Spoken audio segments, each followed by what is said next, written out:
پیغمبر اسلام کی ایک روایت حدیث کی کتابوں میں ان الفاظ میں آئی ہے، یعنی اس ذات کی قسم جس کے قبضے میں محمد کی جان ہے صلی اللہ علیہ وسلم، ان میں کا کوئی شخص جنت میں اپنے گھر کو اس سے زیادہ پہچانے گا جتنا کہ وہ دنیا میں اپنے گھر کو پہچانتا تھا۔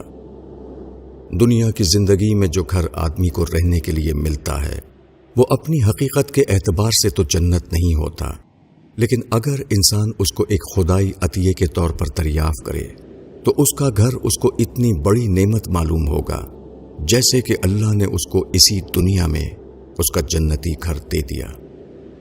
ایک مومن دنیا میں اپنا ایک گھر بنائے اور وہ وہاں رہنا شروع کر دے تو اس کی معرفت کی بنا پر اس کے لیے یہ گھر عام قسم کا ایک گھر نہیں ہوگا۔ وہ ہر لمحہ اپنے دنیا کے گھر کی صورت میں جنت کے گھر کو دریافت کرے گا۔ اس کا نعمت سے بھرا ہوا احساس اس کے لیے اپنے گھر کو ایک اعلیٰ تجربہ بنا دے گا۔ وہ ہر چیز میں اللہ کی نعمت کو دریافت کرے گا۔ وہ ہر چیز میں اپنے جنتی گھر کی جھلک دیکھے گا۔ یہ احساس دھیرے دھیرے اتنا شدید بن جائے گا کہ اس کو محسوس ہوگا جیسے کہ اللہ نے اس کو اسی دنیا میں پیشگی طور پر وہ گھر دے دیا ہے جو جنت کی دنیا میں اس کو ملنے والا ہے۔